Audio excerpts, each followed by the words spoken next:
Oh boy, what is going on, people? Welcome back to Rattel Factor. Today we're playing a game called Love Sam. Love Sam. This is an independently developed horror game on Steam, and it's got really good word of mouth. I've been wanting to check this one out, and you know, it's been a long time since I played a horror game on my channel, man. Considering this is what my channel's bread and butter was back when we first started out on YouTube. Little heart there next to the light. We're in our apartment. Studio apartment. Goddamn, the struggle, man. You got your bed, your kitchen. This is it. This is it. I know the struggle, man. Automatic lights. Okay, we're not going nowhere. Can't look through the peephole. Oh, I know the struggle, man. The empty fridge. We've all been there. It is 9:37.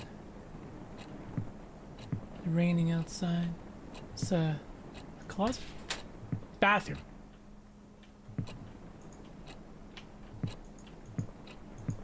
What? At the bathroom? No reflections. We don't got those. Empty medicine cabinet.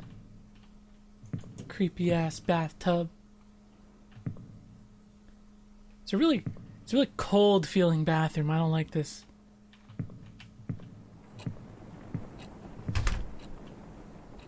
Okay, got that auto close. And we got my dirty little secrets. Read on to move on. Jesus Christ. Again with the hearts. The last human on Earth was sitting alone in a room. There came a knock on the door. I've never cared for keeping a diary, but now it seems to be a good time to start keeping one. Why? Because after all these years, I just can't forget about what used to be the light of my life. I know, over dramatic much. Knowing Brian Colmer as much as I did is bound to leave that big chunk of residue. Let's just say this diary is what's left of our relationship. 3 years have passed, and the world around me is still the same. Well, except for me. I look like a mummified corpse. What would B say if he saw me again?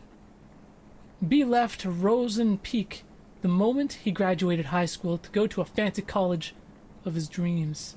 Since then, I can only rely on my memories of him to keep on going. I wonder if it was the same for him too.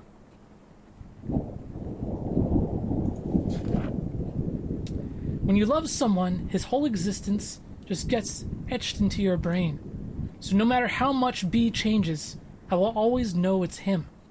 But will B do the same for me? Shit. I know B liked me a lot too, but he was not the most likely person to remember stuff. Considering how long 3 years felt for me, it's possible he did forget about me. Or am I giving him too little credit? So here comes the big question. Will he remember me? Ouija! We're doing the Ouija. I'm just going to turn my volume up a little bit here. I want to be able to feel these scares.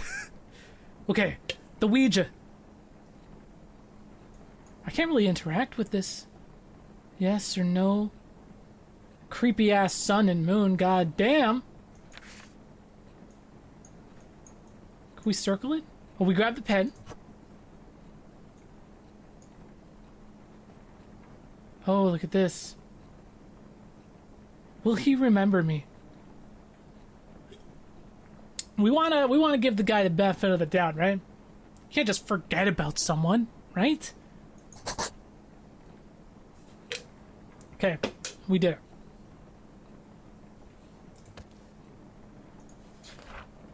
Who am I kidding? It's B we're talking about.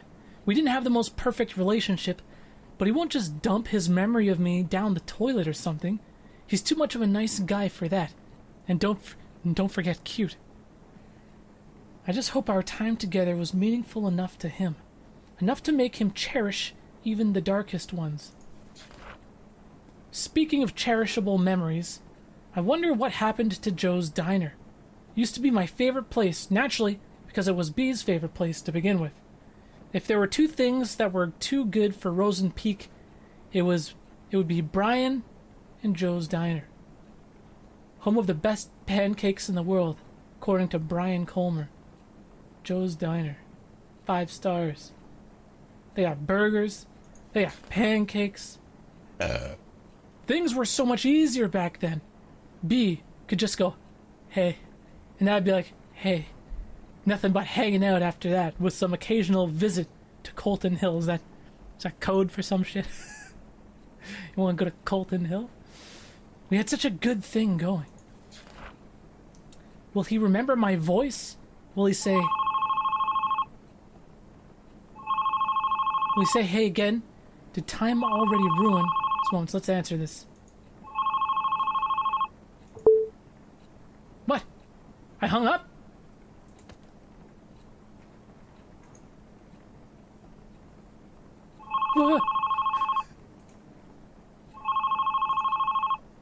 Maybe it's right click to answer.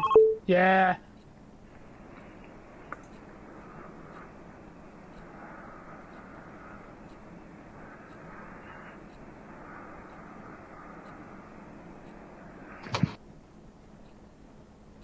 Fuck was that? My dude's gotta charge their phone.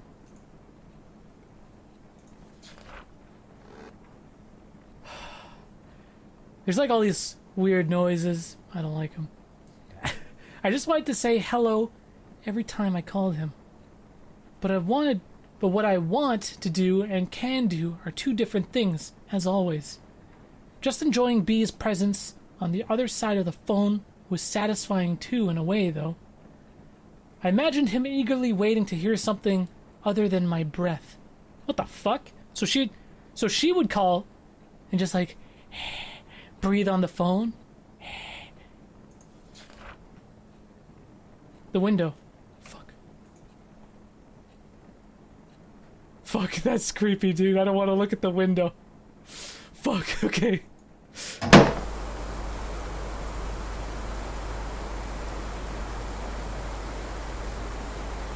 Oh, I just got goosebumps, yo. I just got goosebumps.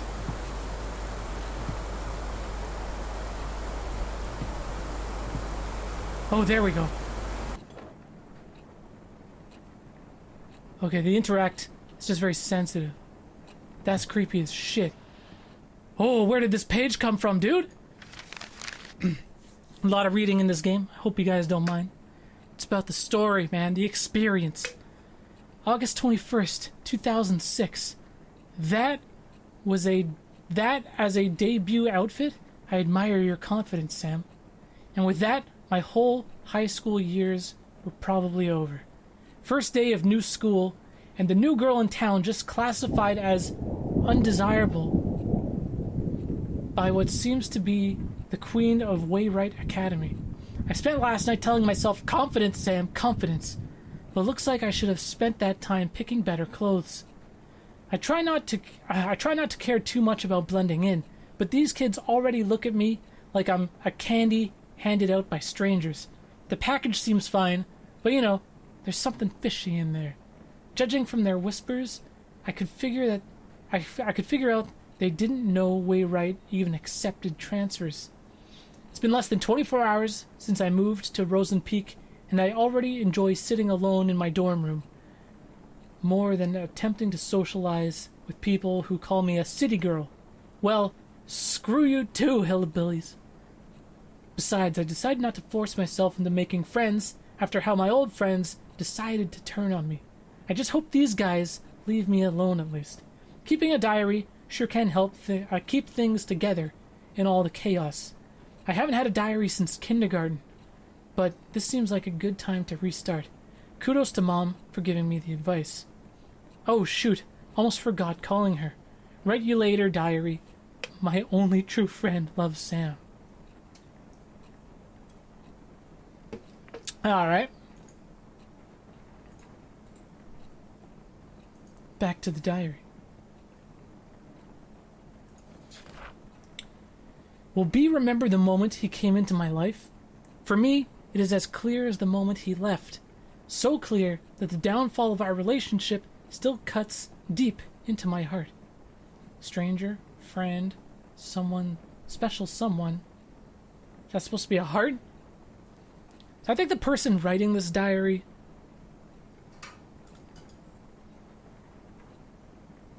I think they got some issues. Let's just keep going. Yeah. Life, something that's changed here. Life in Rosen Peak was a jar filled with bittersweet candies. Not exactly tasteful, but I learned to enjoy it. Nevertheless, it's where my heart lies. Wrote a poem in B's memory. He used to struggle with Miss Lasley's poetry practices, even if he didn't have to try that hard. Miss Lasley always told us, poetry is not about using fancy words. Let your feelings do all the work. Well, this is how I feel. We got a poem. I stand at his doorstep, heart filled with desire. He rushes down the stairs, heart red like fire. But before his spirit can soar, first he must answer the door. I wonder, what if we go to our door?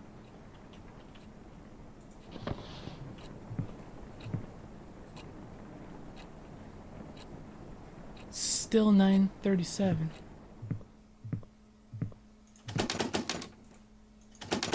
Okay. Nothing. Let's just continue reading. So it looks like some of our notes are stuck to this this board here. Okay, okay. Oh! I called it, dude. Fuck.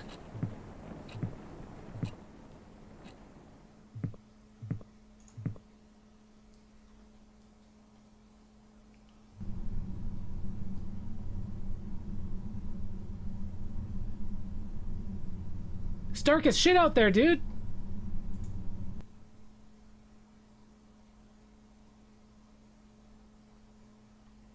Sure. Fuck.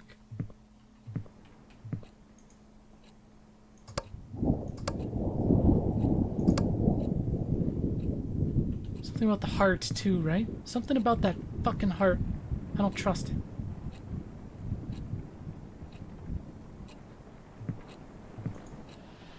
Huh.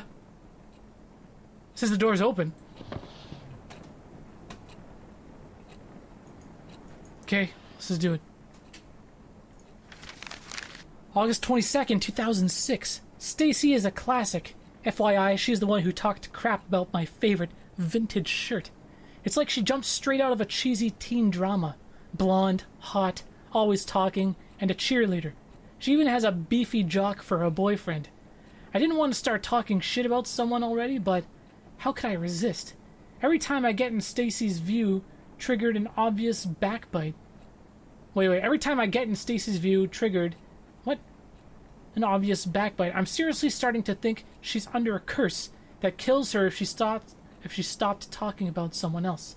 Sadly, coping with her bitterness wasn't the hardest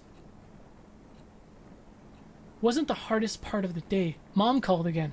As far as she knows, it's just rainbows and butterflies here in Rosen Peak. I can still remember the complicated face she made when I told her that my application was accepted by Wayrite. None of us were expecting them to approve a transfer request of an 11th grader. Even if she told me she understands my need to move out of the city, I really feel guilty for leaving her alone. You already used up your last runaway chance, Sam. Get yourself together. It's not for you, for Mom. If not for you, for Mom. Alright. Hey.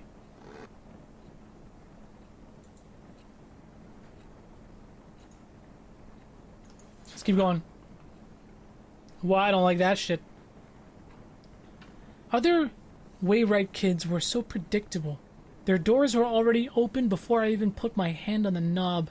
But B's door was closed shut and so beautifully painted. Everyone liked him, but couldn't get him to open up. I knew there was something more behind that pretty paint. Something behind his bright smile. It's a keyhole with a fucking smiling face. But on the other hand, being able to hang out with him was a good enough blessing for me. Enough to make me want to never leave his side. Never, ever. Shh. Oh, fuck.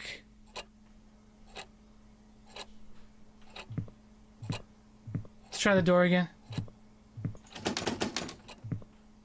Try the closet? Oh.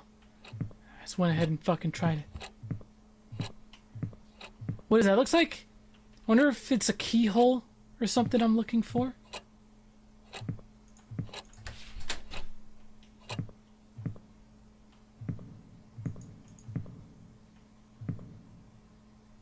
Oh shit.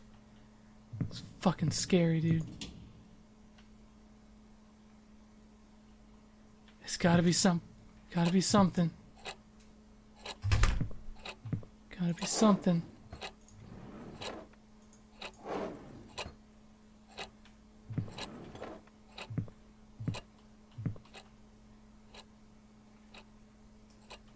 Dirty ass dishes.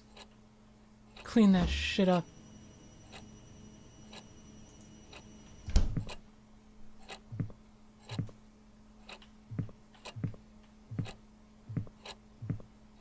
Is it my phone?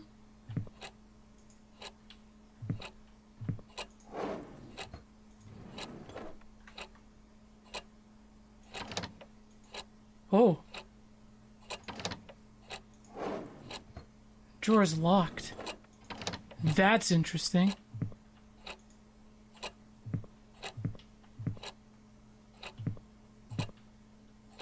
Painting.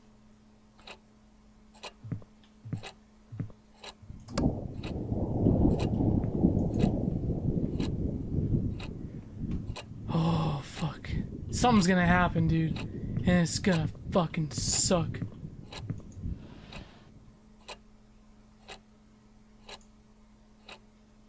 Oh, we can keep going. Oh, it's just getting bigger.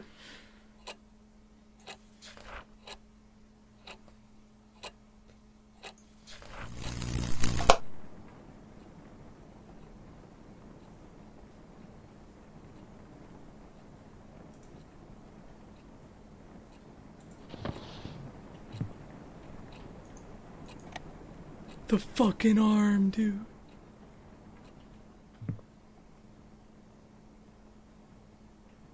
Hit the light switch, dude. Please! This, August 24th, 2006, my first Roseland Peak weekend. As the name itself gives away, the small town fits perfectly as a setting for a mystery/horror genre. Lush forest, endless hills, and a lake that I'm certain is hiding a couple of dead bodies. I could pay a visit one day and take some gorgeous shots. As for now, I'm just gonna leave these POI, points of interest, on my to-do list, which is already filled with a crazy amount of homework. I now know why youngsters of Wayrite will try their best to get as far away from school as possible after class, to escape from choking on the pressure that teachers give them. Even on weekdays, pretty girls like Stacy will have their boyfriends give them a ride, and others make use of the power of public transportation to get to the more crowded part of town. It does feel too quiet with no one left in school, but at least I don't feel as lonely as I was in San Diego. At least I don't have to watch everyone I know turn their faces away like I'm some kind of demon spawn. At least I don't have to be reminded how fucked up things can be in a single moment. Moving on won't be easy, but as long as I keep myself busy, it won't be that hard. As for my weekend plan, I'll just improvise in the morning. Write you later. Loves Sam. So this chick, she's got some baggage, right? Her name is Sam, I'm assuming. She was obsessed with this dude, Brian. B was always pushing his limits. Well, it was more like he was always being pushed, but he was good at it. That's why he naturally became the best quarterback of the team while maintaining a high grade for a star player. Okay. B was the best quarterback Wayrite could ask for. Seeing him running all sweaty on the field always triggered something tingly within me. Something that made me want to catch him behind his back and never let go. S and B, Sam and Brian, and the heart. All sorts of feelings and thoughts were pumped restlessly into my brain with every heartbeat. It gave me a bad headache, a good kind of a bad headache. I wanted it to stop. I wanted it to never stop. But as soon as B gave me that, hey, all those headaches were washed away. It used to be the best prescription I could ask for. Take away the pain and let only the good things stay. Hey. Hi.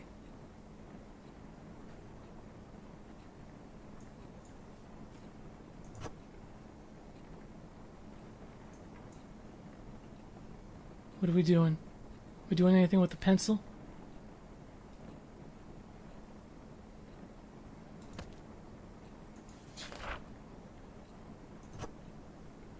Is it here?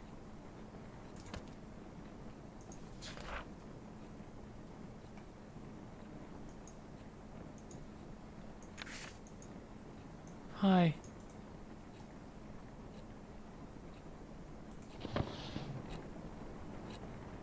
Fuck, it's so dark in here, dude.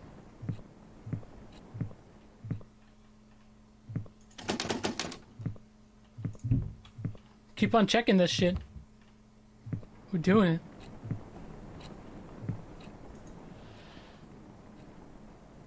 It's letting me grab the pencil, so I gotta use something for the pencil, right?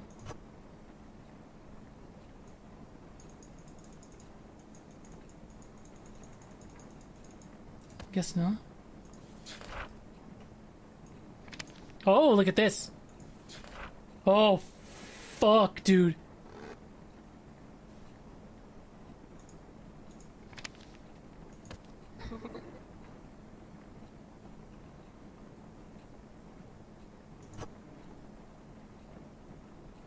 Where did that come from? August 31st, 2006. For a boarding school, Wayrite intellectuals are not that interested in becoming intelligent. I visited the library today and two things surprised me. One, the place was much bigger than the one in my old school. Someone could get lost in here. Two, I had a strong feeling that people rarely visit the library. Maybe because they feared being lost in there. The place was too clean. Even the books showed little sign of human touch. Now I feel sorry for complaining about Miss Lassie's book assignment. I wonder if Stacy is even thinking of picking a book. With her admiring boyfriend Kyle's tattoo all day. What? With her admiring her boyfriend Kyle's tattoo all day, I doubt she has spare time to do that. He's got a tattoo, so cool. Is she depending on Kyle to do the reading for her? Seriously? According to what I saw so far, he's either busy reacting to whatever's coming out of Stacy's mouth, or working up some shenanigans with his jock buddy. Brian, was it? Brian. So, yeah, right. In the meantime, I should be more concerned about myself than the well-being of the whole school. We're too cool for books.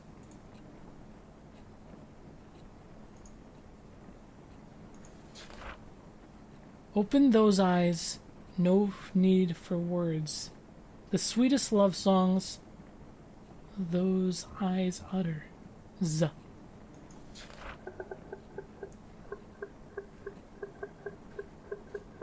So turn around and sing for me. Fuck.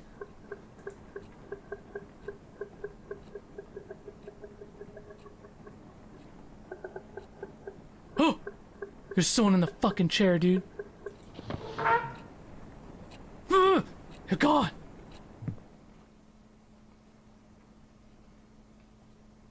Dude, what the fuck?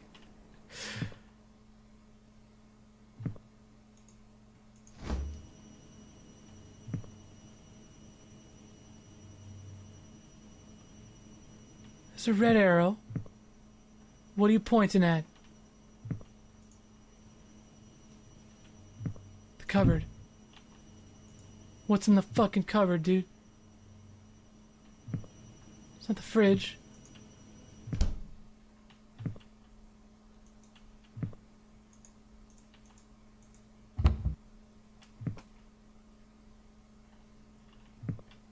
It's gotta be the cupboard.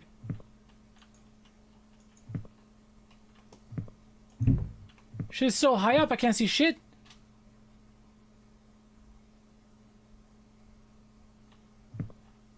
The dirty dishes, dude?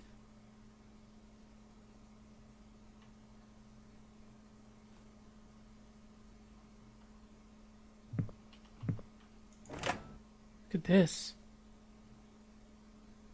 Fully functioning microwave? God damn! Oh no.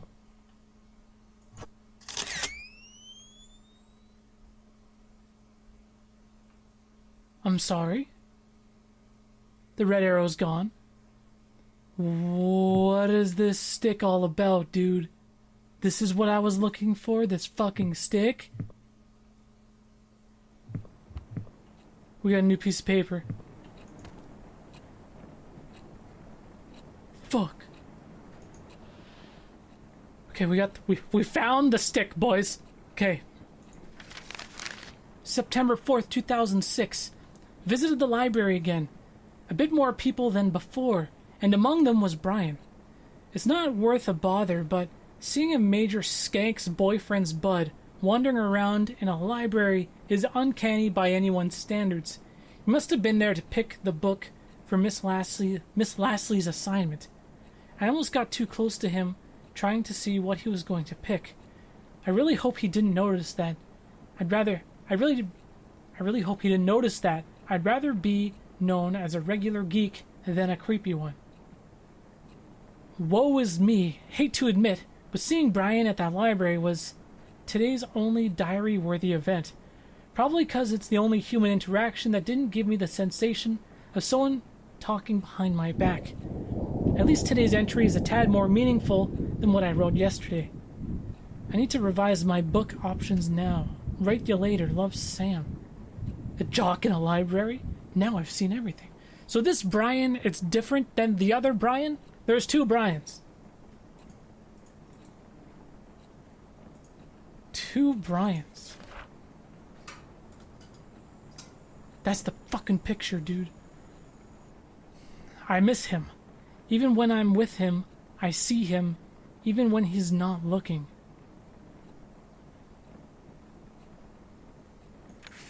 Shit. Do we need to, like, find out where that picture would have been taken from? So, perhaps we're playing as Brian, then. Fucking creepy letter on the wall. Oh no.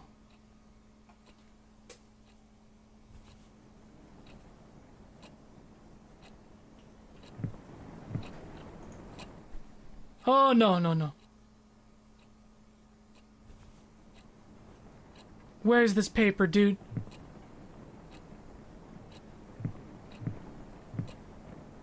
Use the stick!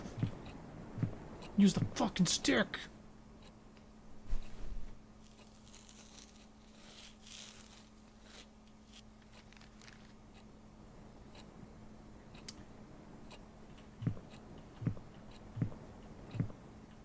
How do I pick it up?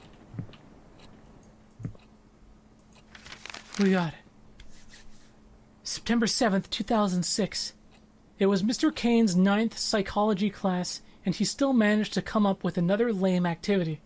This time he gave each of us a sheet and made us write down some of our own personal traits.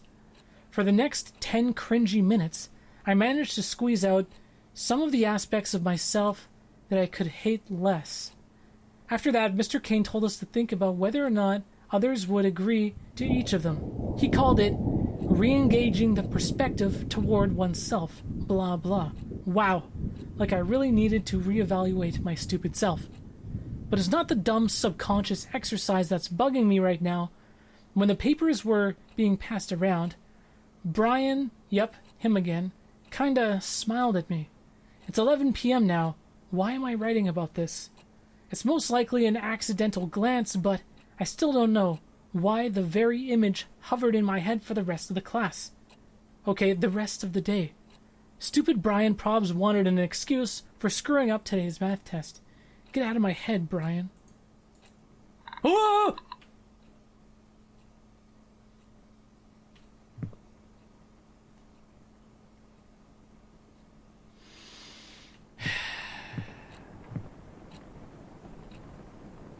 All right. There's a lot of reading in this game, guys. I hope that's cool. Okay. As the time we spent together grew longer, one question kept on growing with it. What does the me in B's eyes look like? Does he see me as I see him? Does he see me as I see myself? Does he see me as I want him to? I screamed in agony, but there was nobody to even hear it. Will others think that I... Okay, let's grab our pencil. Will others think that I do not overthink? No, you crazy bitch. You definitely overthink. Will others think that I would never lie to my friends?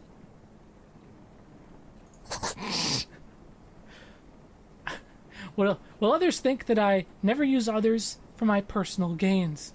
Oh, I'm gonna be a real fucking holy shit. Will others think that I won't betray anyone close to me? Will others think that I never act on impulse? Will others think that I don't run away from my responsibilities?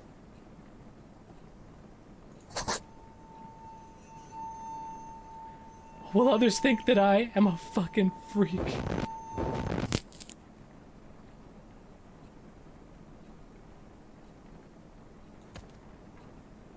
New paper. September 11th, 2006. I was returning some of the books I checked out when he came out of nowhere. Hey, anything worth reading? He says the hey, so I think it is the same Brian. That's very interesting. I never thought the voice was aimed at me, but my heart was somehow already skipping a beat. Brian had to tap me on the shoulder to get my complete attention. Sam, right? I saw you going in and out of the library, he said with buttery voice. Shit's so buttery, dude. It's not like I've been stalking you or anything. I come here from time to time, too, to get the stupid assignment out of the way so I can focus on my games. He said he couldn't find anything interesting to read, and since all he could think of were comics, he could use some guidance. My mind was still jumbled up from the ambush. All I remember saying is, how about Misery? Stephen King's works are good enough to get you started. 'Cause boys like any story with blood and breaking bones, right? Oh god. I don't recall how the rest of the conversation went, but I'm certain he said, see you later at some point, and I said, yeah, see ya. Misery. Real nice, Sam. If Brian didn't know you were a weirdo, he does now.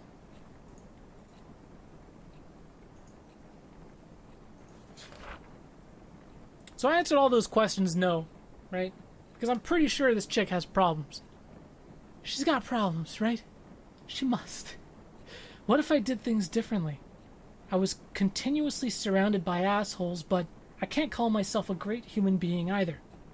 My life was in chaos. I barely had time to think about who I was. And with all those noises hovering around me, all I could think of was a simple life. I never wanted a drama. I wanted a poem-ish life. A tender, subtle love story written only for his eyes. It's totally fine if no one else gets it, as long as B does. B was always welcome in my world. I gave him the key to it. Even if he lost it, he could always come back to our worlds to find it. And I think it's a good time to come back now, B. Let's go back to our small world, where I placed my hearts at everywhere you loved. Let's go back.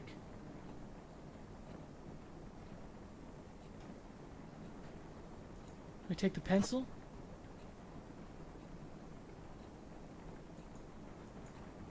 I don't think so.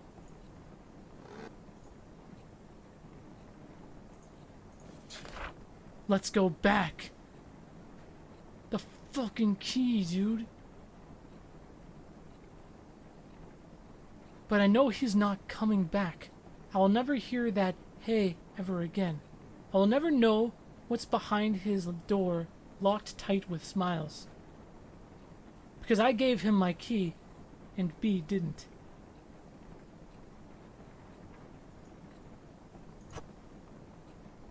How do I get that key? Got it. This key's gotta unlock this fucking drawer, right?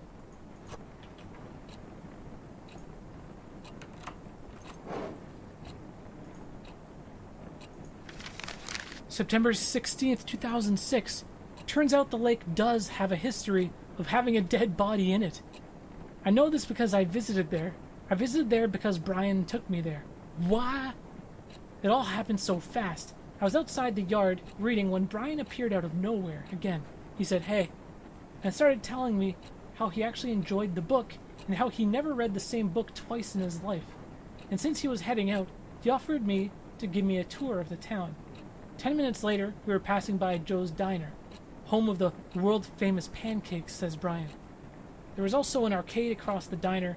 Brian hates the place because it's teeming with 10-year-olds. The donut shop was Brian's must-go-to place, too. Unlike the music store, which, according to him, seriously needs to restock. I found my own POI, a bookstore. It was weird seeing a bookstore and a gym standing side by side, though. At the end of our tour, I finally got to taste that sweet pancake Brian worshipped. Out the window, I could see the weird, gigantic hill that was also visible from my dorm room. Brian revealed that it's his secret base of some kind, since few people actually visit Colton Hill. He jokingly said he could take me there when I'm cool enough. After dinner, Brian dropped me off at the bus station and drove off to meet up with his friends. I was exhausted, but hyped up beyond my limits. I can't sleep. How can I when the whole day feels like a dream?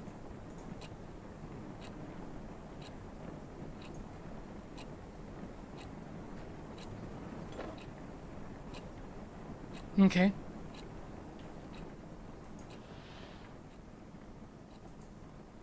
So we got the keys. We got a letter. Is that a letter? Is that what that is? Yeah, I still can't progress. Let's see. Can I pick that up?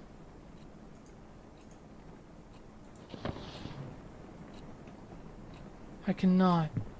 What do I do with this Sharpie then? Think. Sharpie.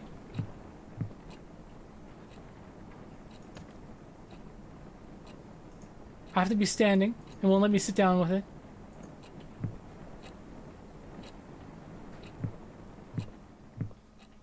Heart there.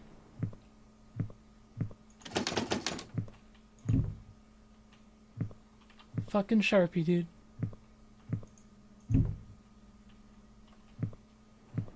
Very interesting. Let's put it down for now. Is there anything to do with this fucking letter, dude? I can pick up these hearts. I need to place them. The bookstore? Let's go back to our small world, where I placed my heart at everywhere you loved. So where did he love? He loved Cotton Hill?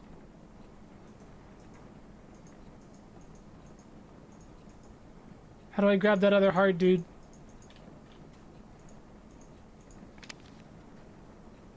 Joe's Diner?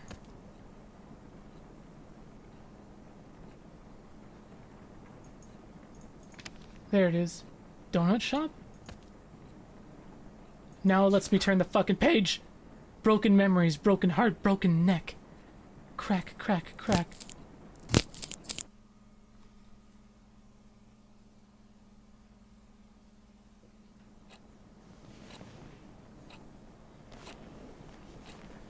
Holy fuck. Okay. We didn't break our neck, did we?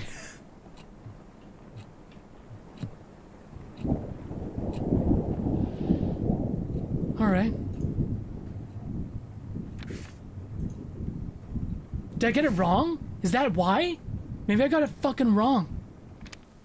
Oh my god, do you know what it is?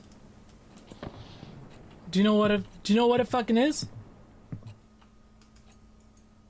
You son of a bitch. Let me grab it. I'm here, let me grab it. What the fuck? I just had... Ah! Look at this!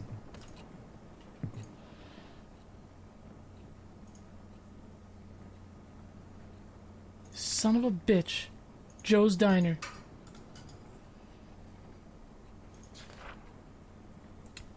I miss Morning Dew Bakery. Bee never shut up about its donuts. So tasty.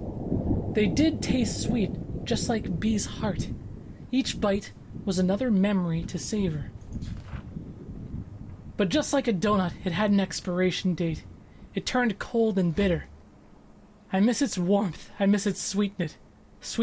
I need it. I need to eat it up. I miss its warmth.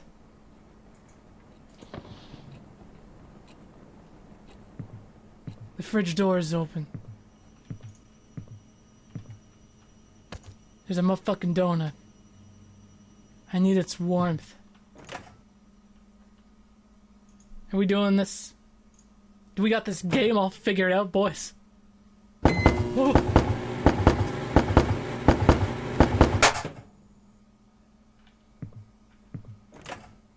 What?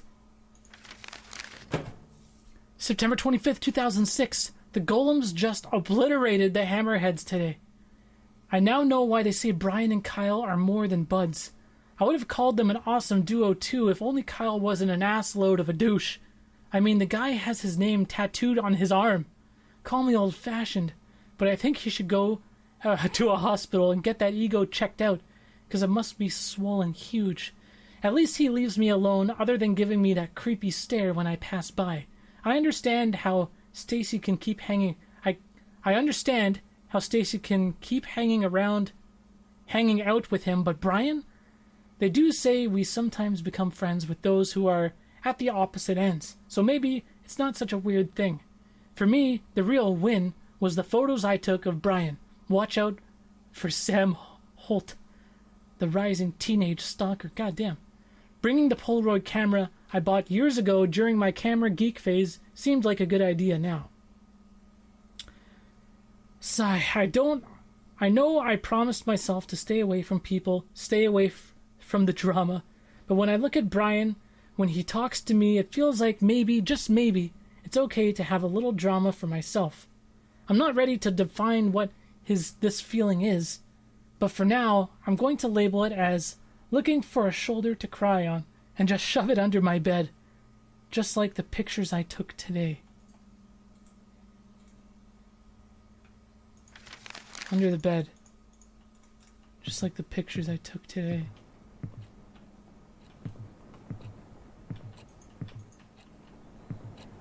Do we go under the bed? No? Ooh, boy.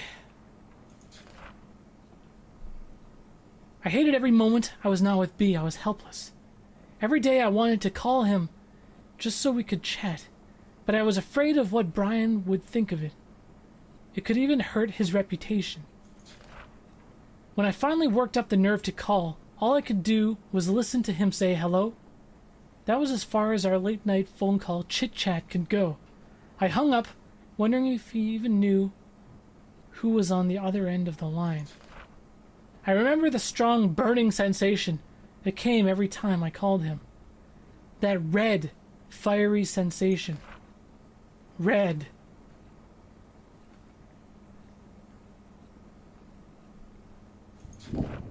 So fucking red, dude. Red everywhere. Sam plus Brian. S plus B. What the fuck? Finish what you started. SB. Seems obvious, right? Seems obvious, right?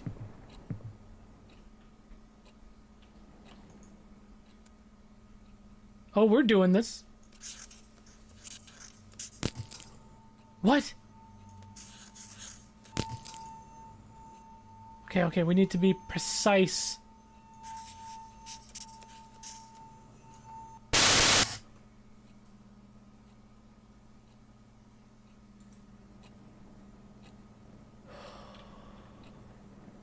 Holy fuck.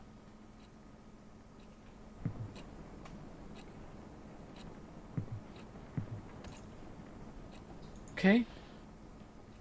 It's good. We're not done. We're not fucking done. Finish what I fucking started, dude.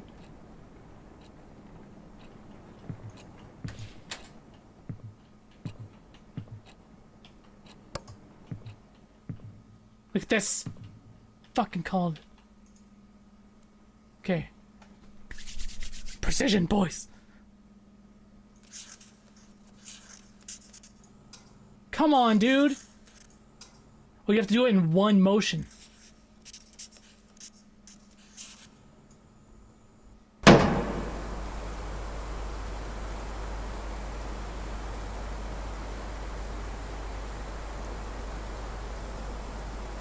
Is the fucking window open again?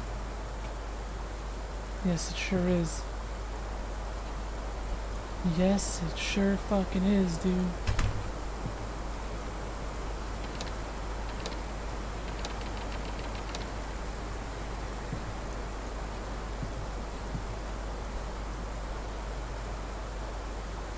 Oh, there's another one right there.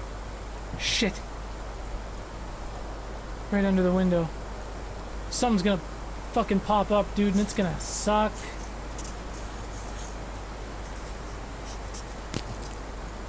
Really? You have to be that fucking perfect? Fuck.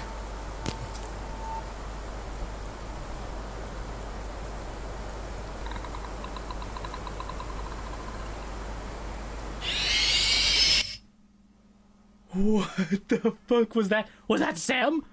The hell just happened, dude?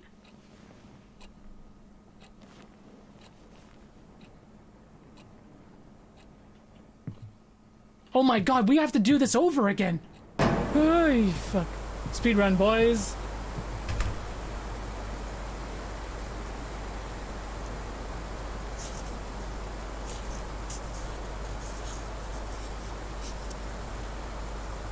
I feel like that was a shitty one, but apparently that's it. This is like, it's like, what was I expecting? What was I expecting? Of course that's going to happen. Where the fuck are we now? Oh no, dude.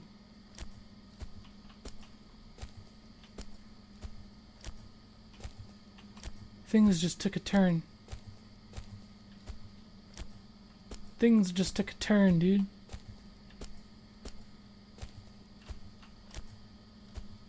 We're back playing fucking Slender the 8 Pages again. Like it's 2011. What the fuck? Sam, meet me at Colton Hill. You know where to find me from Brian.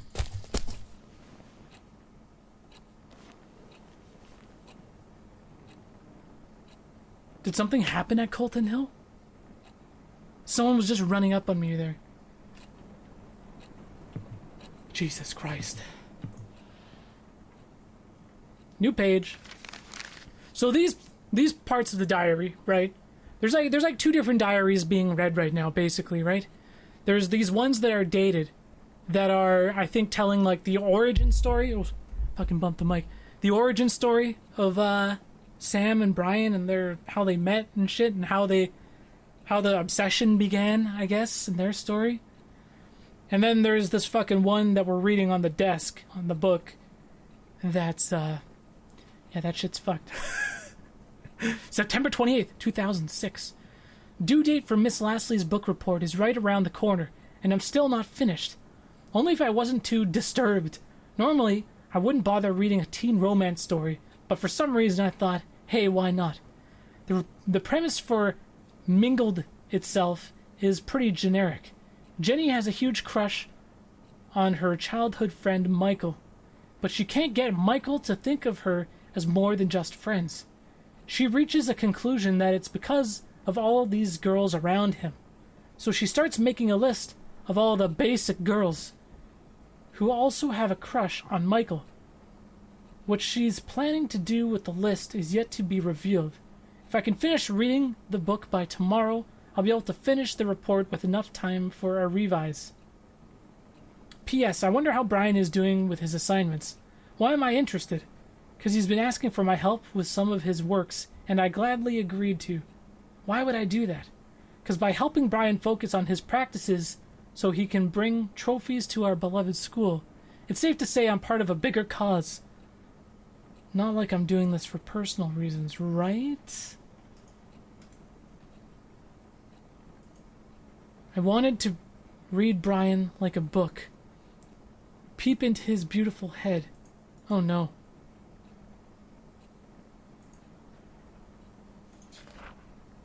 Fill it with the desires I had to secretly incubate.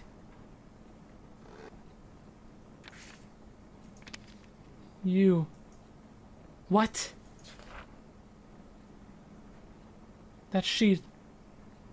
Desires of whispering words like, don't leave me, don't go away, don't smile for others. Please don't look away.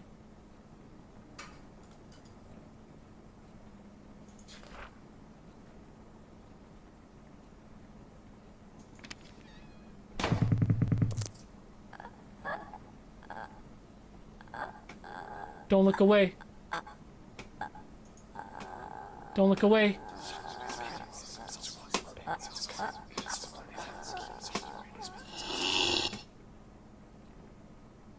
Do we do it?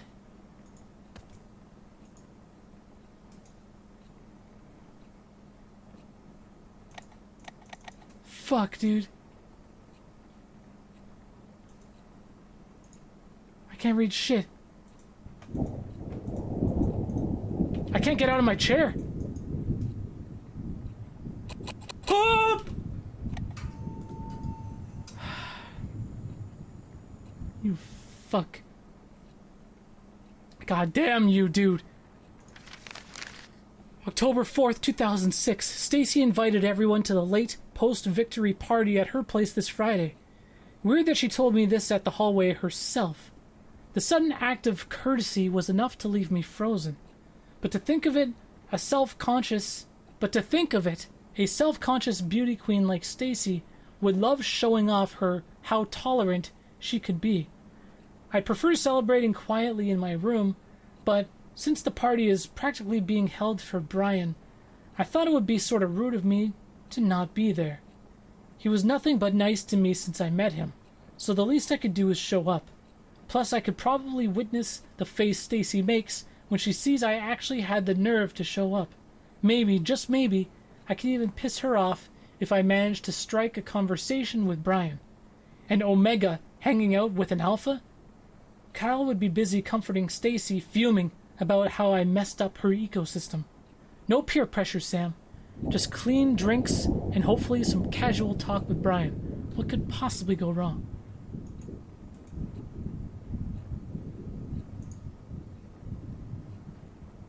Like staring into closed eyes, I could never know if B knew I was looking at him. Did he even know I was there? Maybe he knew, but simply didn't care. The only thing looking back is my decaying sanity. I wanted to look away so much, but what's the point when the stench is still there? I started to think the only way to get B's attention was to throw myself off Colton Hill. How did I come so low? All I wanted was a chance to show how I feel about B without any noise getting in the way. I still could have had some peace with Brian despite all the shit I have had to deal with. Brian was super likable. Everyone liked him. Everyone liked everything about him. Fuck you guys. My reading, Jesus Christ. Take it from the top. Brian was super likable. Everyone liked everything about him. They couldn't stop smiling when Brian started talking. The smiles gave him made me want to puke. They smile as if their relationships with Brian mean much more than the one I have with B. And yet, I was the only one left with a broken heart when he left Rosen Peak. B was so determined about leaving that being a star player wasn't enough for him. B needed to be a fucking model student. Nothing says pick me to college admission like a spotless student record.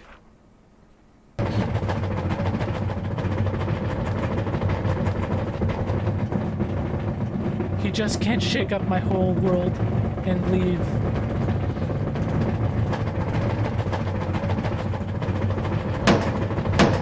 The fuck? Stop it!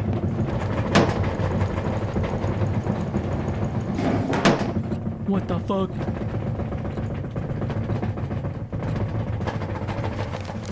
Suicide suspected in death of missing teenager.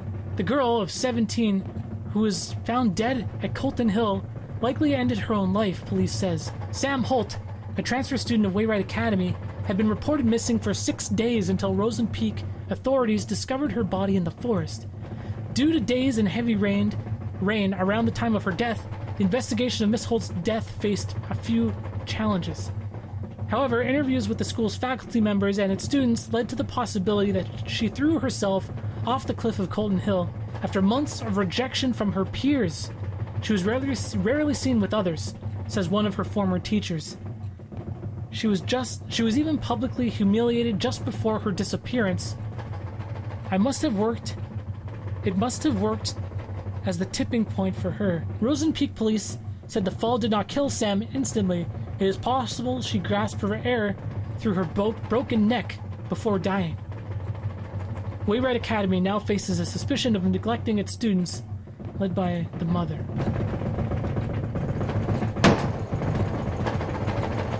Jesus, stop that shit!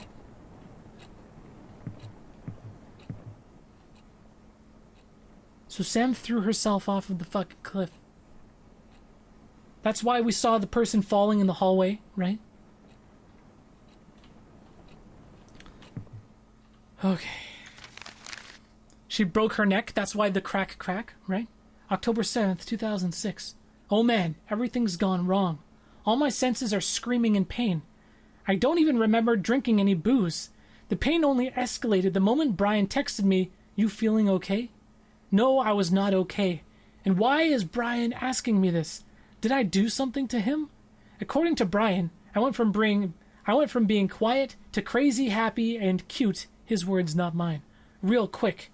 I was so close to being the center of the party that he had to bring me back to the dorm. Why can't I remember any of them? Congrats, Sam. You've reached a new low in life. Shit, is this it? Is this how I die?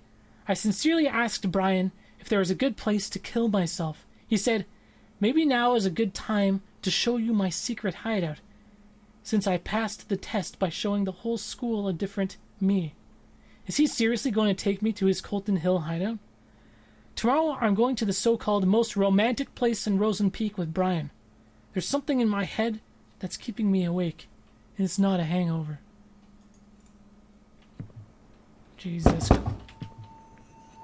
Christ.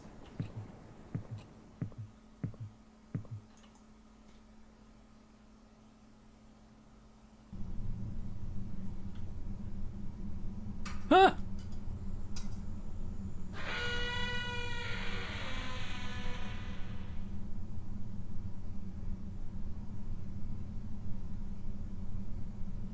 How long do I stay here?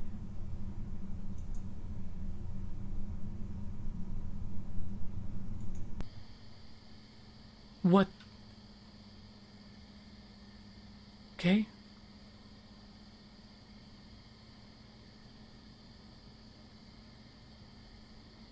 The fuck is that?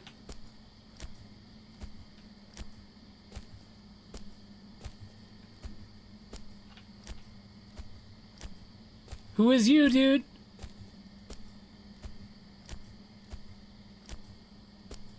Fuck. Is this where she threw herself off?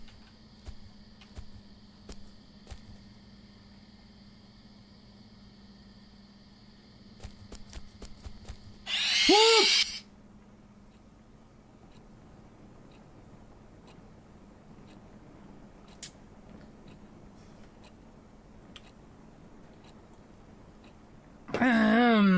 Alright.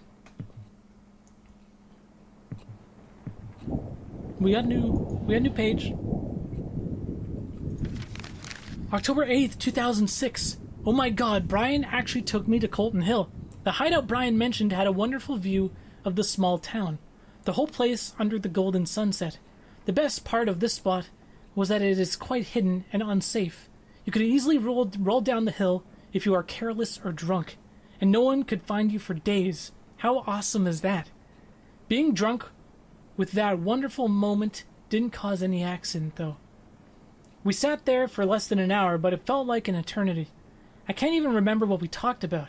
I don't remember saying how beautiful Rosen Peak is, and Brian being all meh about it. I guess you can't get fed up with the views like this, too. I guess you can get up... Jesus Christ. I guess you can get fed up with the views like this, too. I'm telling you, it's the writing, dude. I'm telling you, it's the fucking writing. Today's only regret is that I failed to bring the true essence of the hill's view back with me. There's a reason why I gave up photography as a hobby in the first place. At least the close-up shot of Brian was not half as bad. When I came back down from the hill, it became clear that my life just became a bit more messed up now. I know because I really want to talk to Brian again soon. Help me get to sleep quickly today, diary. Love, Sam. But the thing about this girl is, like, she's considering this new, kind of friendship, whatever kind of relationship you can call it. She's thinking it was this new relationship that's developing. It's making her life messed up. It's like, what the fuck are you talking about, Sam? Relationships are normal. What the fuck is this? Brian's secret hideout. A closed Colton Hill hiking route discovered by himself so he can hide from the world around him. Not a flashy place, but it had a great view. All of life's problems. What the shit? Colton Hill. Our sanctuary. I wish it could be our special place. Ours and ours only. Colton Hill is nothing but a rock pile of blood-soaked memories now. Why did he have to break my fucking heart? Was I just one of his many friends? Maybe that's it. Maybe that's why he wanted to leave even after I told him we won't be together anymore. He thought he was too good for Rosen Peak. And me. To him, I was just a background in his picture. What are these syringes? Where the fuck did these come from, dude?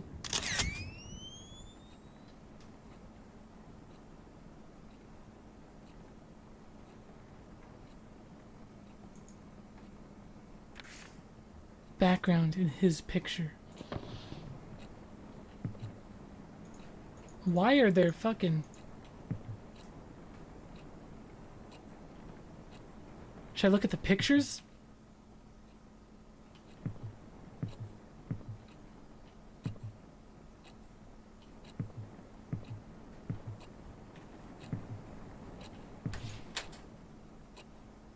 You don't deserve a face.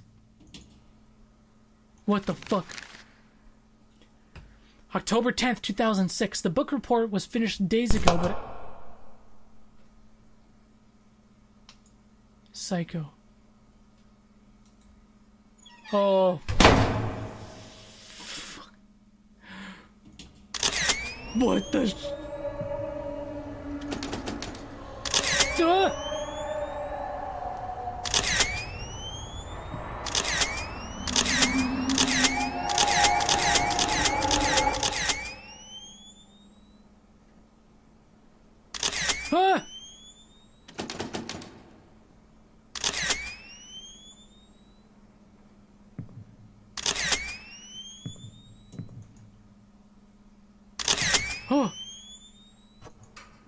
fucking camera.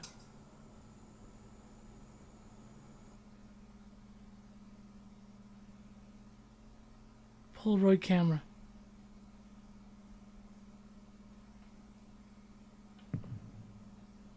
Hope you remember how to take a picture.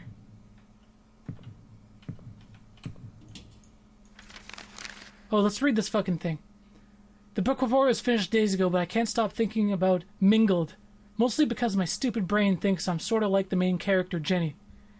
To summarize the rest of the book, Jenny goes on this jealously fueled sabotage rampage on every girl who has a crush on Michael.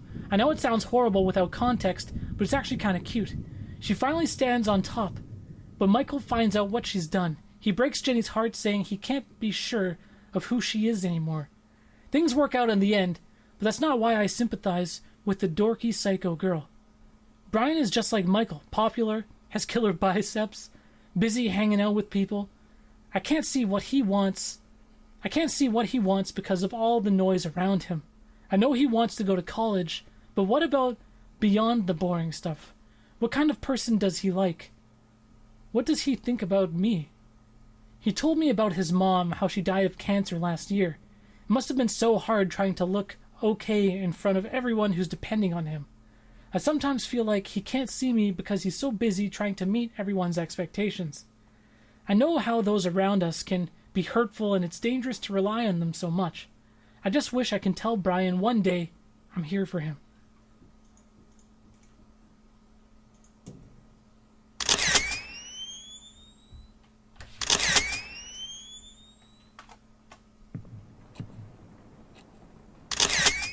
Fuck me, dude.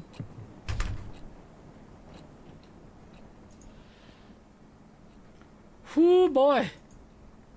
Brian got what he wanted in the end. He left Rosenpeak as soon as he was given the chance. As for me, I was left to suffocate in the hole of tainted memories until I drowned in my endless nightmare. Left in the hole of my taint, dude. Don't leave me. Jesus Christ. Every day, every night, I'm surrounded by whispers. Whispers that lie, whispers that eat away my brain piece by piece. No matter how I try to what? Oh God. I hear them again. Fuck is this shit? Are you in a healthy relationship? Take this quick survey to find out. I'm taking the survey. One must take as much as one gives. Sure. Let's give and take. Obsession is a stronger form of love. No. No one can have what you can't. No. B never loved you. No or no. Because you are a selfish little shit. All your problems are caused by you. It's all your fault.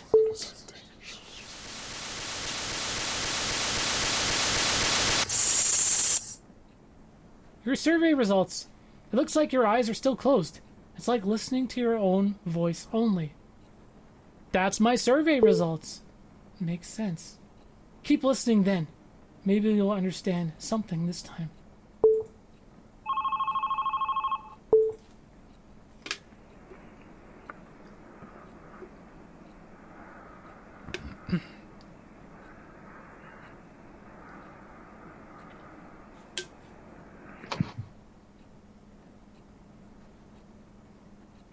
Okay. That's fantastic.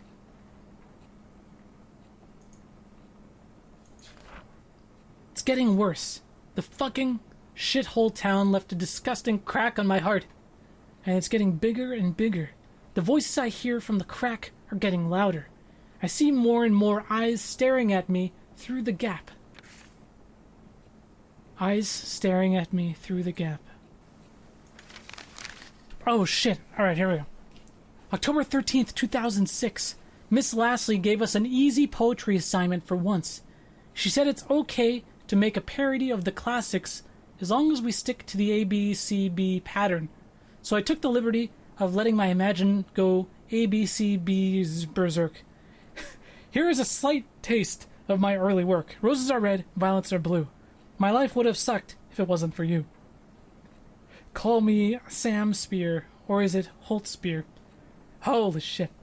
I could have waited for Brian to ask for my help with homework again, but I decided to make the first move this time. And guess what? He said he could handle it alone. Call me paranoid, but I'm worried I might have hurt Brian's pride. That's what happens when Sam opens her idiot mouth or uses her idiot brain. P.S. I've decided to carry my diary in my bag. The doors in the girls' room, the doors in the girls' dorm are way too easy to open. Not as easy as Stacy, though, if you know what I mean.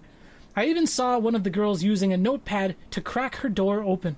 Besides, I have this weird hunch. Someone's been reading my diary. I've decided not to ignore this hunch.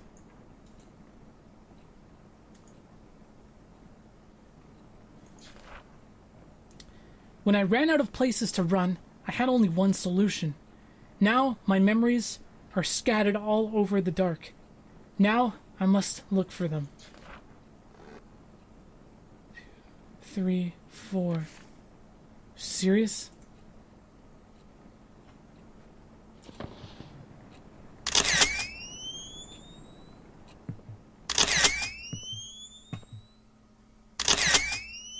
Whoa, does it say something? Ah! Fuck. Oh, fucking shit, dude. 1. Okay, I need 4 picks. 4 picks. Oh no. Oh, fuck, there it is. Okay. 2 more? What the fucking window, dude.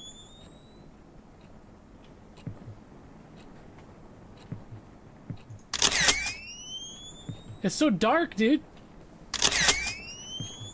Wait, up here. Oh, fuck.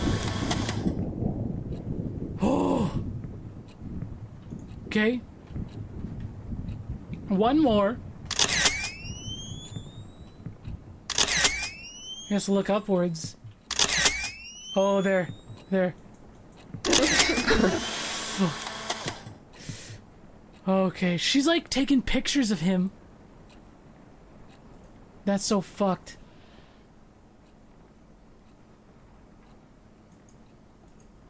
Alright.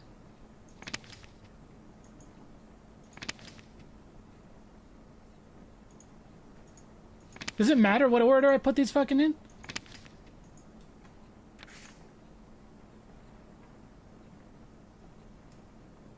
No, I gotta make a fucking...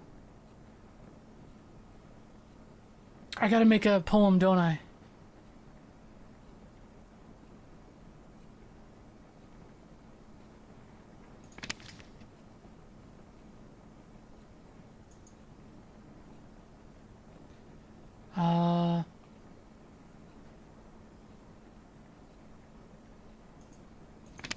Two,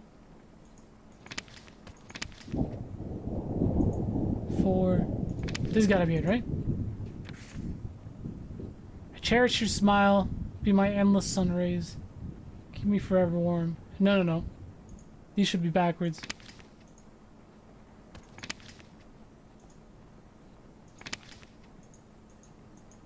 Maybe? Maybe I got these all backwards.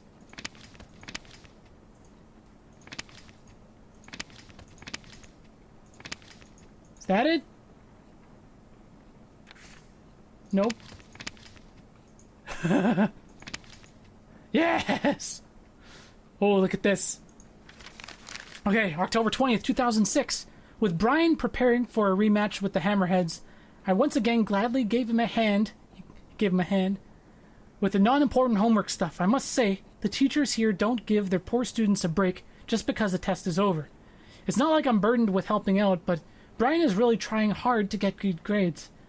From what I heard, he doesn't have much to worry about going to college since he's practically a local football star. Maybe his pushy police chief dad raised him to be an overachiever. It's funny how a model athlete like Brian got friends like Kyle who always find excuses to pull him out of school. It's unfair, really. As long as you are a sports star, you'll end up with douches like him, no matter how nice a person you are. I don't speak with Kyle much, but I don't need to talk to know what he's like. First of all, his girlfriend is friggin' Stacy Lannings. The stare he gives me when I pass by is enough to creep me out for the whole day. It would be lucky if Stacy didn't come along and start yapping about how Brian is out of my league. She has Kyle to play with, so why would she even care? Like, ask your boyfriend out for a drive. Jeez. Have a nice life with him so Brian can stay out of the poison he does not deserve. Shit. Shit. Something's eventually gonna be in this fucking... Oh no, dude.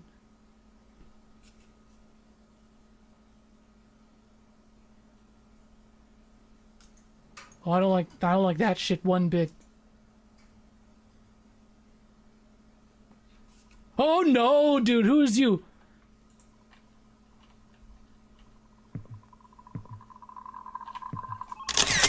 Oh, fuck.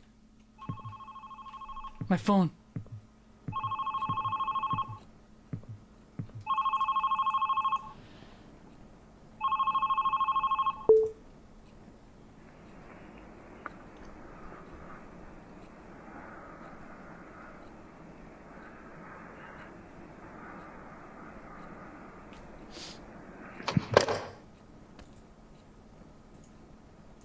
I wake up without waking up.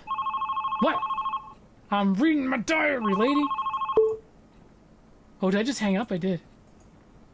I wake up without waking up. Same rainy night, my lifeless room. Endless nightmare.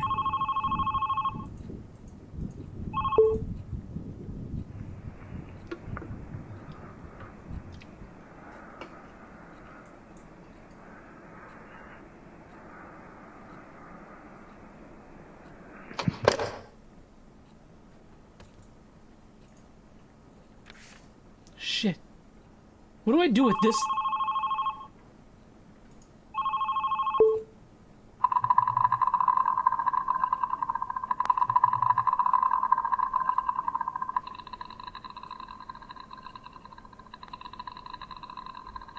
Oh. Oh.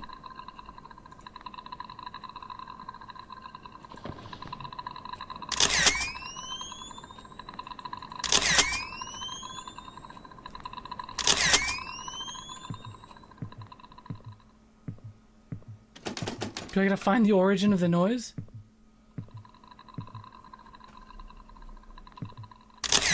No, it's coming from the phone. No, it's not. Oh shit, what is this? What the fuck was that? I like how a lot of these horror games have this camera mechanic now. It's like a thing. It's like a thing, dude. Greenheart University. Discover your potential with our early admission program. Apply now.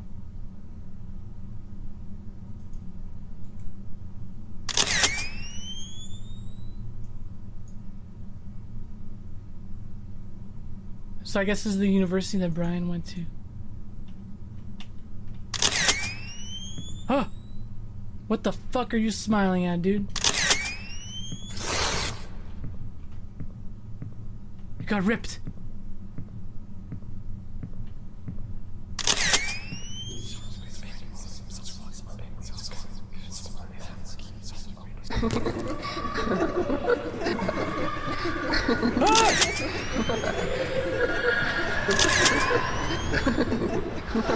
What the fuck, dude?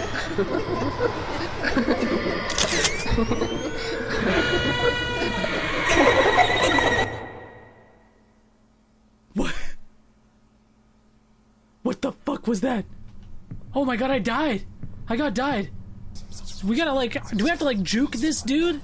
Do we have to just like find a way to not get, don't get got? Just don't get got by him?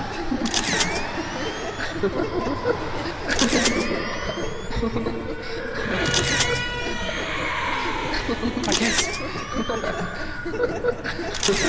Oh fuck, oh fuck, oh fuck. Okay, so the stall just opened. So you have to like juke him. And then the stall fucking opened. This is for B. This is for B. Don't pussy out. Push the shutter. The fuck?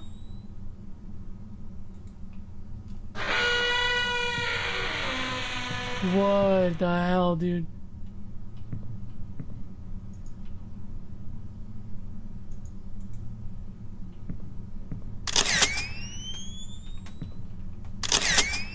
Huh? It's so dark.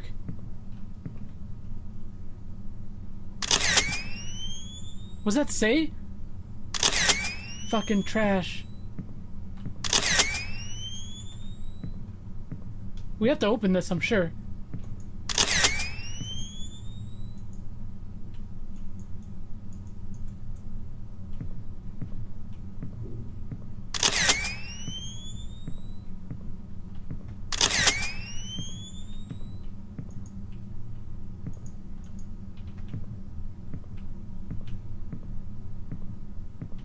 The fuck?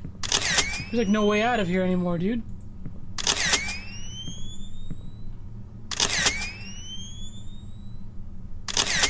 Here.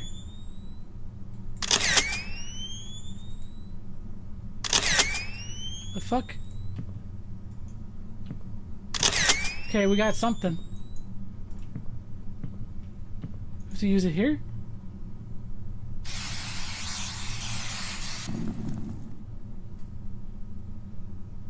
Okay, I'll take it. That was my best smiley face. Okay. It was glorious.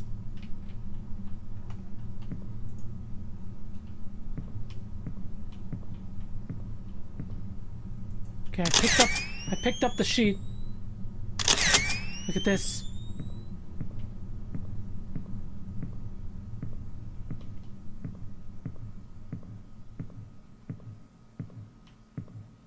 This game's really interesting, man.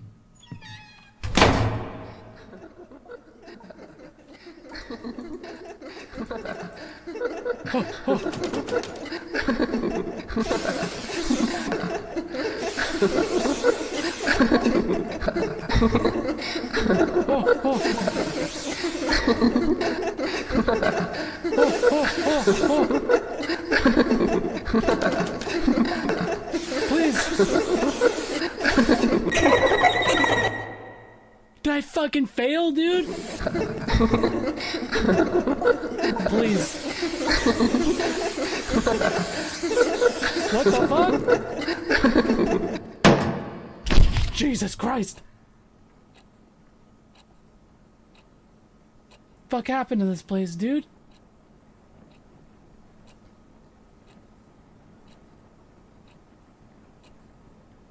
Okay.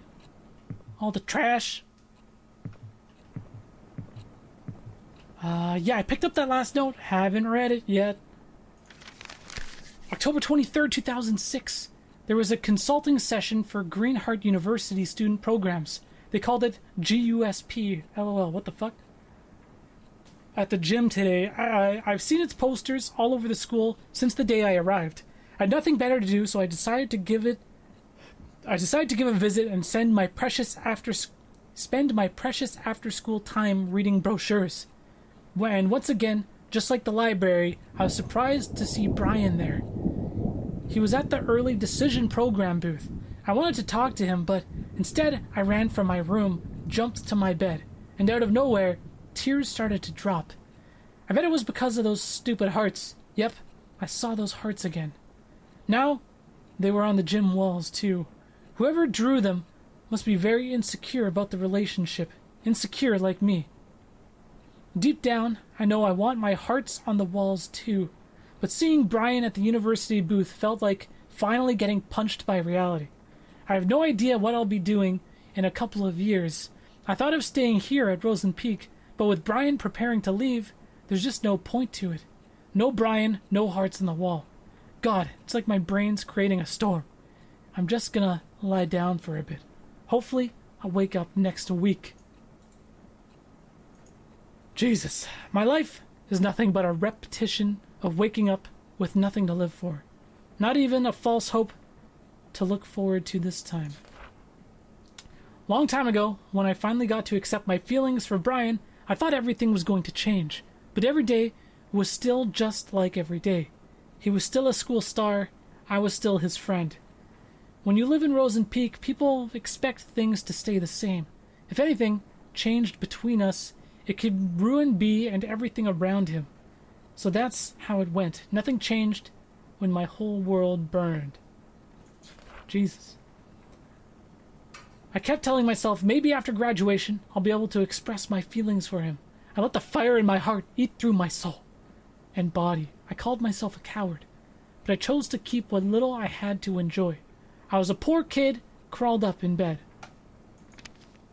Her. Poor?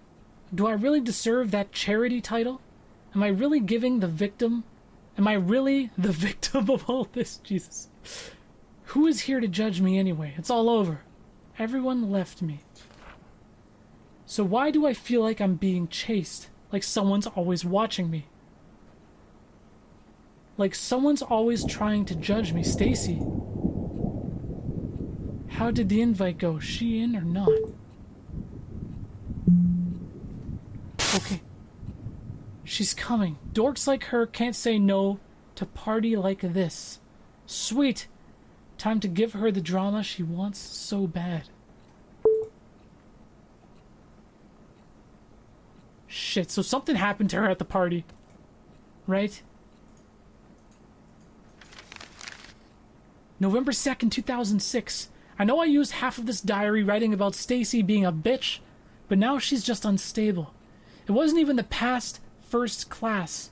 It wasn't even past for... Jesus Christ. It wasn't even past the first class when I saw her arguing like crazy with Kyle. Heard her shouting something like, "I'm not done doing shit for you."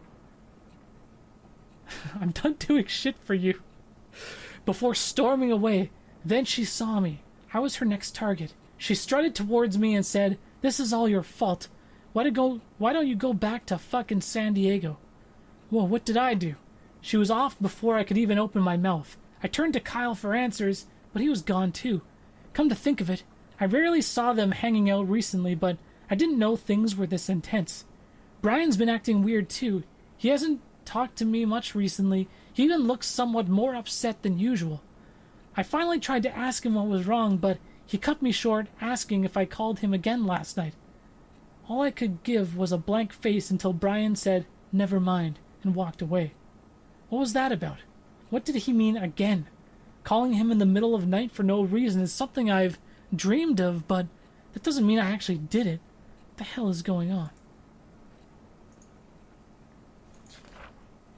It's because of her. The moment she came into our lives, what little I had to enjoy started to crumble. Only bad changes happen in my life, no matter how hard I try to protect it. A city girl just asking to become an outsider. That was all she was to me. Hell, that was all she was to everyone else, even to B. But then, I saw them talking at the library. I couldn't see clearly, but I know it from B's face. He was making her smile. It was another smile taunting my feelings for B. No one would ever know what kind of emotions I was hit with at that moment. A change was happening, and I didn't like it at all. Stacy didn't like it either, and she could never stand letting an easy social prey slip away from her. Naturally, Stacy took a peek into her diary one day. She took pictures of some of the entries and sent them to me and her gang. She wanted everyone to join her twisted and childish game. Bummer. Was hoping to do nasty stuff to her drunk ass. Still can't believe Brian. Oh. So they got her super drunk. They were gonna do shit to her. Some needy bitches like Sam do make some people sorry. She did mention something about her dad in her diary, but she has some nasty daddy issues too. Got an idea. How about we show everyone how needy a bitch can be? Jesus. These girls, dude. Sounds fun, but how? Leave it to me. Just keep reading her diary once in a while.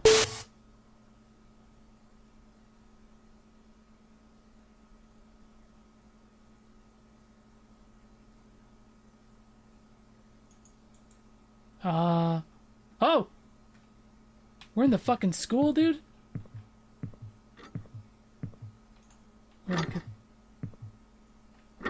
It's the same time. Oh! Is that Brian? Is that who we're making a big fuss over, dude?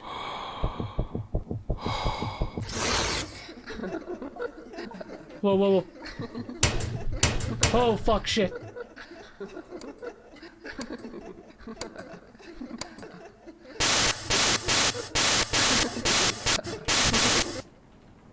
What the fuck, dude? Oh, we got another fucking page. November 6, 2006. I don't even know how to describe what happened this morning. This is fucked up. My hands are shaking again. It started when I opened my locker and something poured out. For a few seconds, my brain was cut off from whatever was happening. When I finally looked down, there were dozens of pictures scattered on the hallway floor. All of them were pictures of Brian with gibberish written on them. The whole school was at the hall. They looked at the pictures, then at me, and then at the pictures. Brian was there too. The face he gave me. The face of disgust. He turned away and left. He didn't even say anything. I tried to chase him, say something, anything to him. But the floor started spinning and people started whispering like they knew what was going on. The air soon began to choke my throat. I swept what was on the floor and ran off to class. Of course, Stacy must have something to do with this. I looked for her, but she was nowhere to be found. The rest of the day was about nothing but avoiding eye contact with anyone. I can't sleep. Brian's not answering any of my texts. There's no one to talk to. They did her dirty, dude. So did they plant pictures in her locker? Is that what happened? The diary had no special meaning to me, not until I read about how Brian took that cunt out on a fucking tour of the town. He had no interest in girls whatsoever, and suddenly, now he's hanging out with an outsider? That moment, I got tired of doing nothing. I knew I had to do something, so I gave Stacy an idea. It was going to be easy. Spike her drink, get her wasted, and humiliate the shit out of the city girl in front of everyone. Only then would she know her place. It could have been so simple, only if B didn't get in the way. B kept saying nothing was going on between them. But I wasn't about to believe everything was just rainbows and butterflies. In my eyes, Sam was using Brian to fill her sad, empty life. I couldn't let that happen.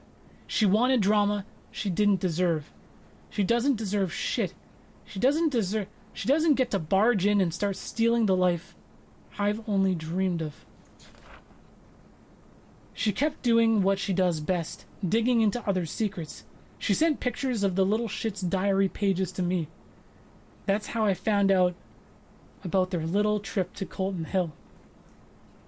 It was our hideout since first year of high school, and her presence turned it into fucking nothing. How could B do this to us? The only way to break them apart was to show Brian what a creep she was. Jesus. I kept reading the disgusting words she wrote in her diary. At the same time, I felt something, a reminder of how I felt for B. How I felt when I fell for B. How I felt so right and terribly wrong. Screaming into my pillow never helped with making the feelings go away. What is this shit? Did you find the diary yet? Babe, I think you're taking this too seriously. Something interesting is happening here. I think she knows I'm sneaking into her room. I can't find it anywhere.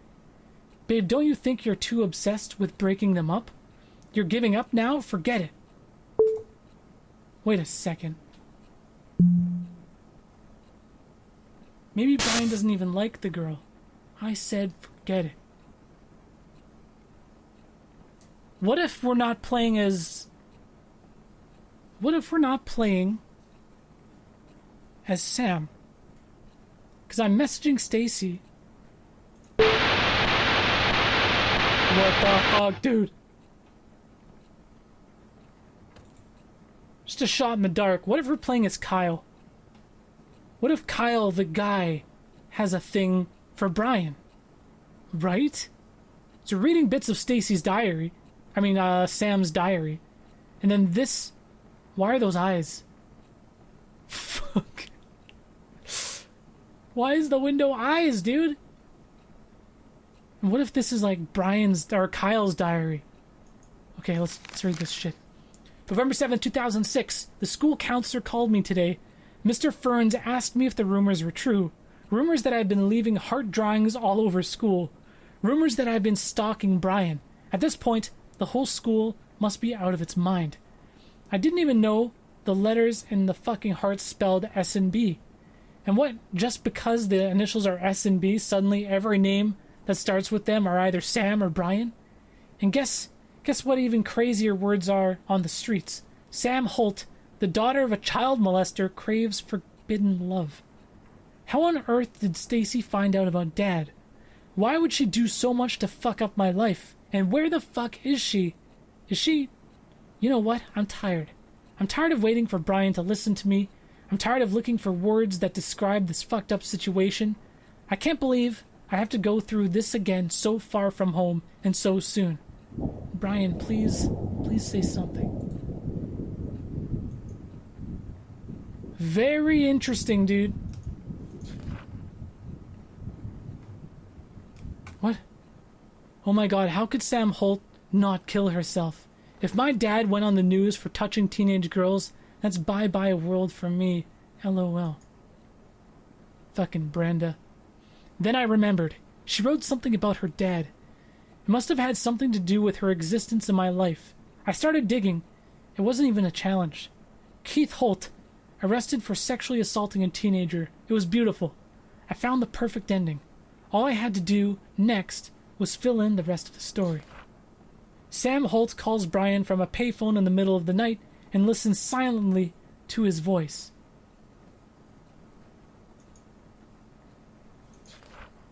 Sam Holt takes Brian's picture and keeps them hidden in her locker. Jesus Christ.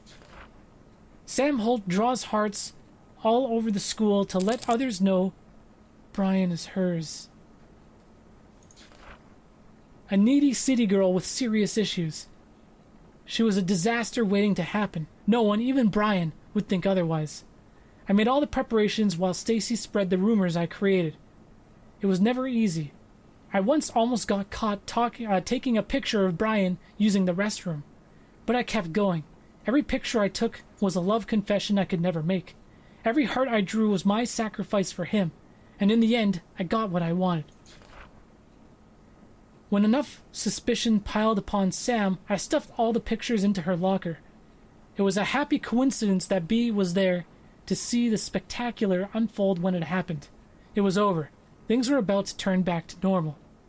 And then, Stacy's drama-filled head exploded. Jesus. What the fuck? Hide. I'm hiding. What the fuck? How long do I gotta hide in here, dude? Ah! I failed.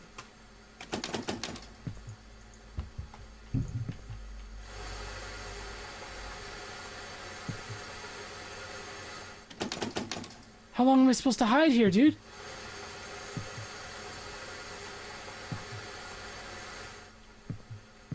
So the eyes in the window fucking open.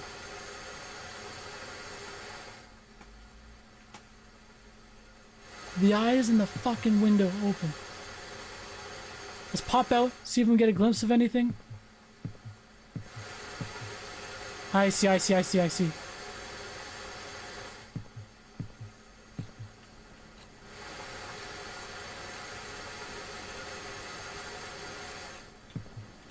Okay, hold on, hold on.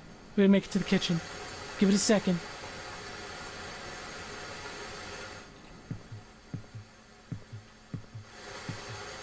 Where the fuck are we trying to go here, dude? Am I trying to go to the bathroom? Should we try to go for the bathroom? We're going.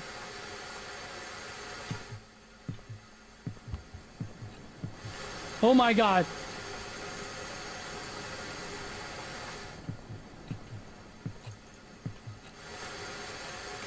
Holy fuck, dude. I'm done watching you get away with the shit you've done to me. Do you really think I wouldn't find out? That you've been using me to break Sam and Brian apart so you can have some fun with her? Well, I had my share of fun when I told Brian what you've been doing. You should have seen the face he made when I got to the part of you drawing those retarded hearts all over school.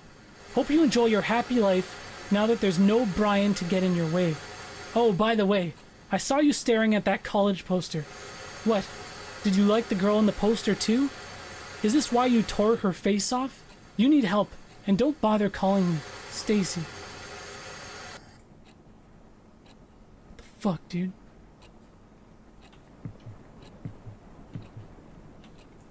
Oh boy. Shit's getting complicated, man. What? Please, man.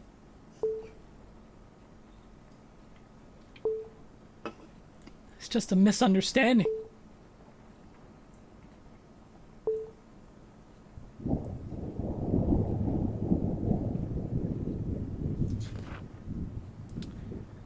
The day Stacy told Brian was the last day he talked to me. He was so angry at me.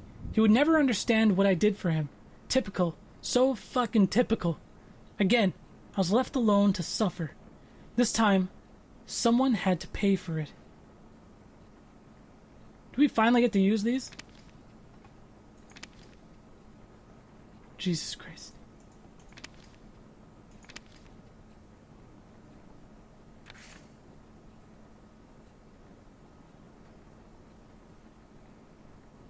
Okay.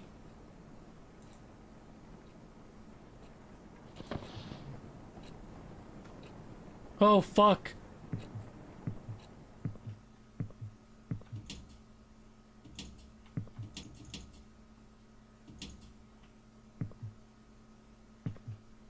The hell?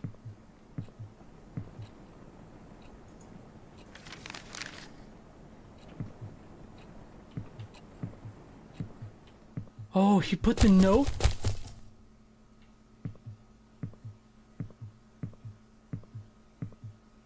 So he must have...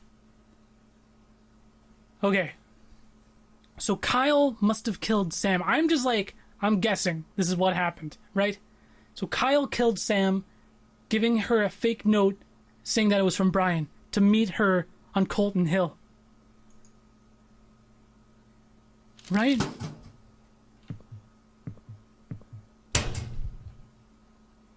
That's gotta be it. We cracked the case, boys.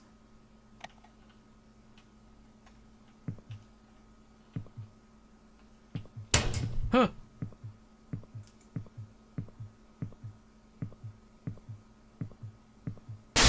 Oh. Oh, I don't like that shit. Oh. What the fuck?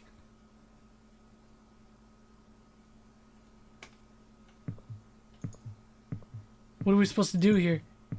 Shit. Okay.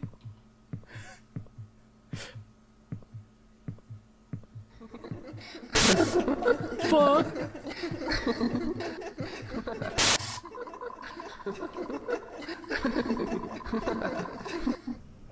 Oh my god, what the hell?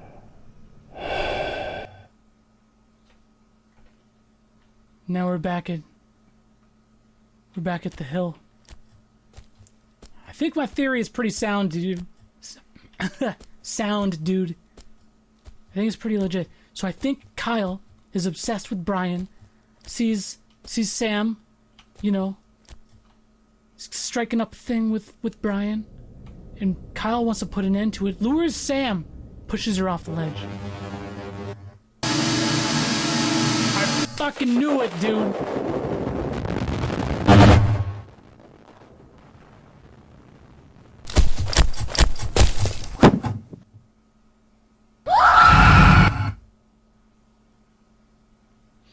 I fucking knew it.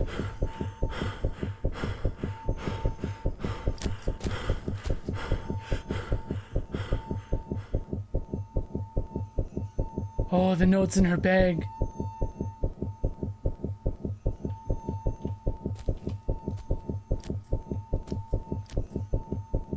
Oh shit. The branch. The branch!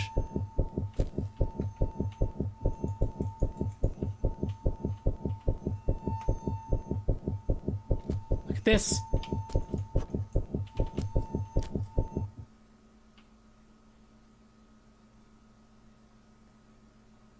Watch him fall too. Can you fucking imagine? Holy shit.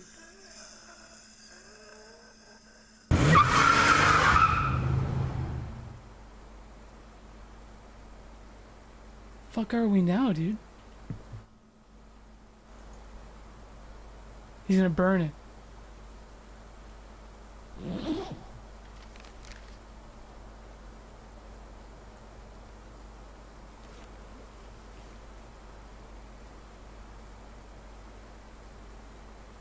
It's really messed up.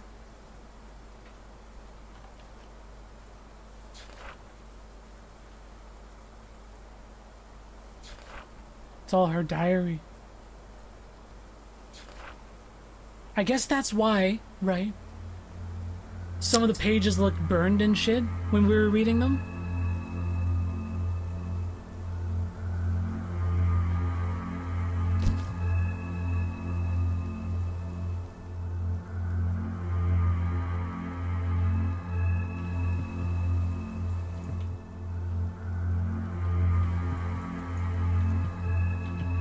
That's it. Just like that.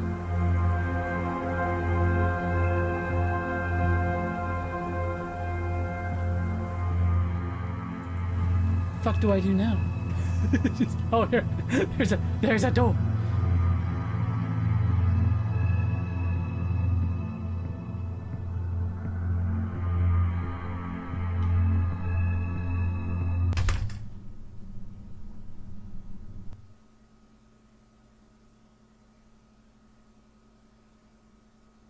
Is that it? That's the story, man.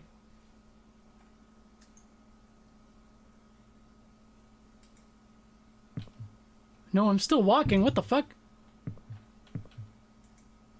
I was in the closet. What the fuck? So we know what happened.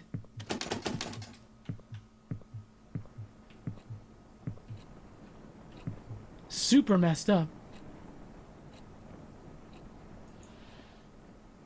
That's a really big ass pencil. I'm just realizing this right now. It was an accident. I never meant to kill her. Or maybe I did. Did I? But does it matter now? Did any of what I did matter? I left the team soon after what happened at Colton. After that, the school, from what I've heard, Brian easily got... Oh, wait. Oh, fucking, this is the writing, man, I'm telling you. I left the team soon after what happened at Colton. After that, the school. So we also left the school. From what I've heard, Brian easily got accepted to the university. He left town right after graduation. The fact that he's a star athlete with notable school record worked out like a charm. He's been growing the idea of leaving Rosen Peak since his mom died. Living alone with his obnoxious dad didn't help with being attached to his hometown. We never got to talk about it seriously. Brian didn't really want to. But every time he hinted about leaving, I tried so hard to ignore what it meant for me. Even those college posters all over the school, they were laughing at me. They were making fun of the impending doom. They were all saying, "Ha ha, see? You're gonna die.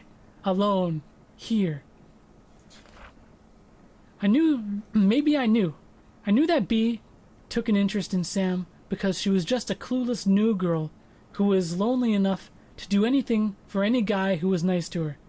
But jealousy is a strong creature. It quickly devoured my mind. Soon, anger took control of me, and I just needed someone to be mad at other than Brian.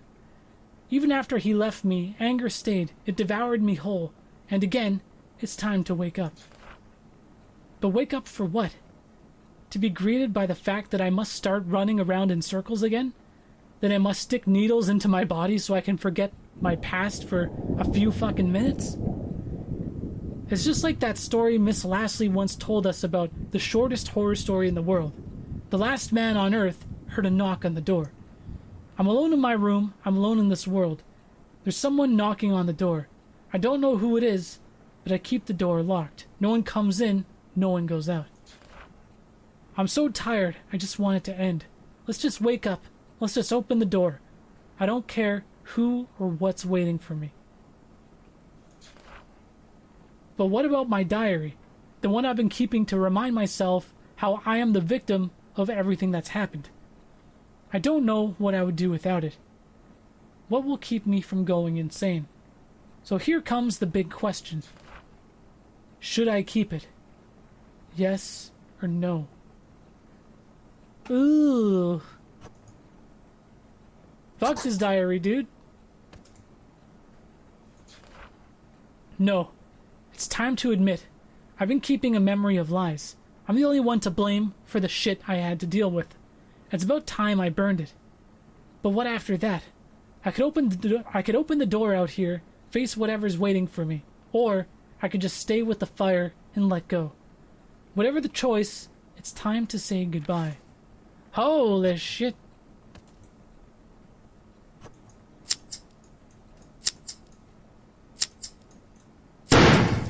Jesus!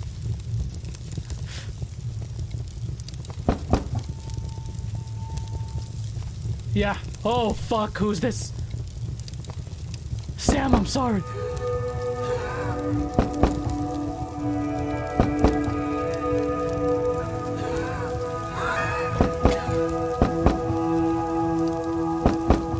Fuck it. We're going for the door, dude.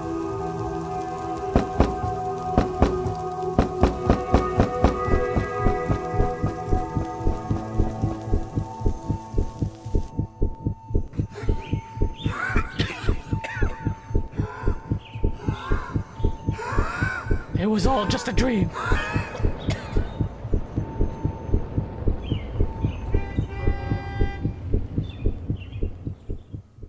It was totally all just a dream. I was finally awake. My head was aching from the desperate pumping of my heart. My burning lungs sucked in air for what felt like an eternity. But I knew nothing was over. I needed to get what's coming to me. I told the police everything that happened 3 years ago.